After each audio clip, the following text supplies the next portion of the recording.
Hello, I'm here with Group 2, and this is our presentation on modular housing. My name's Robert Irwin, and I'm a junior in construction engineering and management.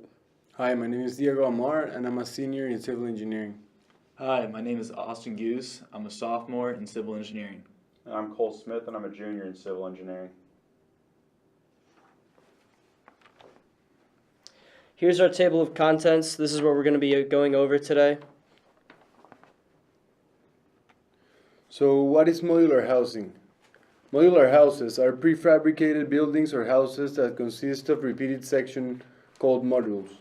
Modular is a construction method that involves constructing sections away from the building site, and then the installation of prefabricated section is completed on site. Prefabricated sections are sometimes placed using a crane. The modules can be placed side by side, end to end, or stacked, allowing a variety of configurations and styles. So the history of modular housing has lasted for around 120 years. It started in the early 1900s with Sears. Sears would have catalogs of houses that purchasers would be able to look through, and they would select the house that they wanted. Then the parts of that house would be delivered to their property, and the house owner would assemble that house on site. This trend continued until about 1968 at the World's Fair in San Antonio, Texas, where large-scale modular projects were introduced. This was introduced by the Hilton Palacio del Rio. It's a hotel made entirely with modular rooms, and it was a key starting point to building large-scale structures with modular construction. In the present day, it continues to grow in the residential and heavy civil areas, especially with apartments, which often use the same types of rooms, so modular construction continues to be used in that area. The idea is also being introduced to building roads, where parts of the road are modular sections that can be traded in and out easily. So continuing with modern use, it's being used with the residential construction industry for apartments. It's used in this sector because it can decrease construction time, and it also decreases the living cost in urban areas where living is often very expensive. It's also being introduced in transportation, where roads have been designed with recycled material such as plastic, and they have separate sections that can replace the traditional pavement method. This is especially being used in the Netherlands, where they have constructed bike paths that are made out of these sections. It's also being used in emergency situations. It can provide quick housing and disaster relief, such as a tornado or hurricane where a city might be wiped out. Modular structures can provide housing in that situation. It can also add temporary space in overcrowded buildings, such as hospitals and schools. In order to perform modular construction, it is absolutely necessary to have the following.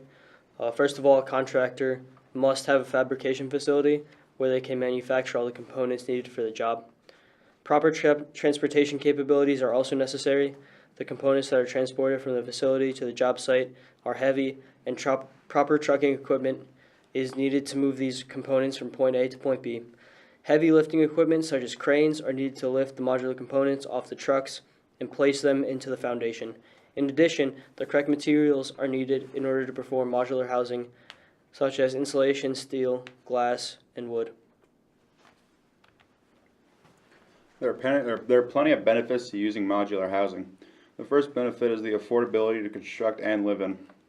These houses are precisely manufactured and carbon efficient, making it perfect for small and low-income families. Because they're designed to be small, these houses are perfect for small areas regular homes can't fit in. The construction equipment is also weather resistant, making it less of a hassle during the construction process. On top of all this, modular homes are quick and easy to assemble and disassemble, with some companies assembling multiple houses in just one day. The modular housing industry is not perfect though. One con includes transportation.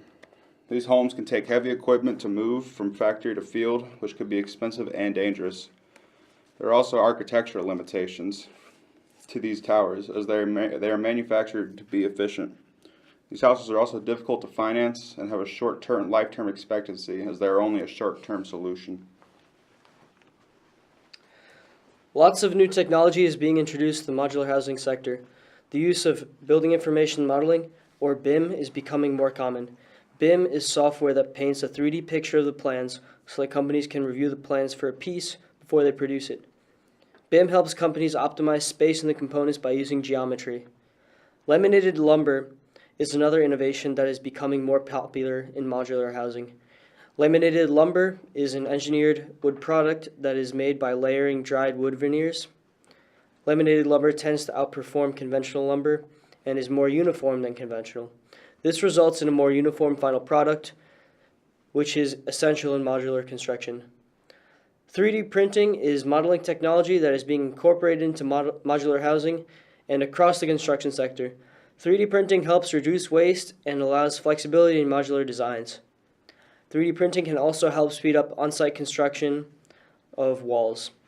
Recently, there was a firm in China that constructed 10 houses in 24 hours using concrete. In the future, it is possible that 3D printing will enable contractors to construct homes quickly and affordably. Here are some general trends in modular housing. Over the next 5 years, modular housing is expected to make up 10% of the entire housing market. This is primarily due to the many benefits of a modular home. They are greener, cheaper, and faster to build as compared to conventional housing. In addition, cities like New York City are facing impending housing crises, and modular housing could be the cheap and fast solution to that problem. With the popularity of modular housing increasing, more architects are getting involved with modular building in order to make the designs look more appealing, which in turn is increasing customization options of each house. With the architects becoming more involved in projects, there will be an increased implementation of BIM software in the designs and project planning. A really good example of modular housing is Habitat 67 in Montreal, Canada. This modular housing compound was designed by Moshe Safdie, an Israeli-Canadian architect.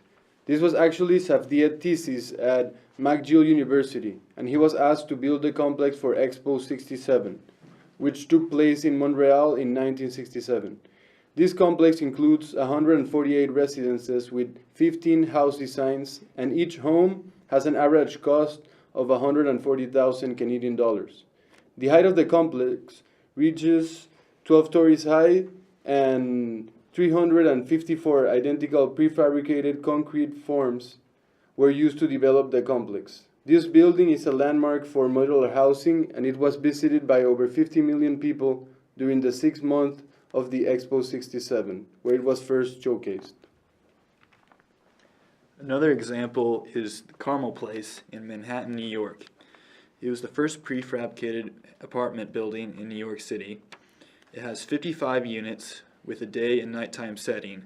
It utilizes the same space, but it's a fairly small space and it has 2 different settings that they use. It's intended to provide low living expenses in a city that's currently facing a housing crisis. In fact, some of the first people who lived there were veterans with low incomes. Another really good example of modular housing is the Star Apartments in Los Angeles.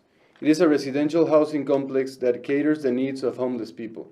It opened in 2014 with 102 units and a height of 6 stories.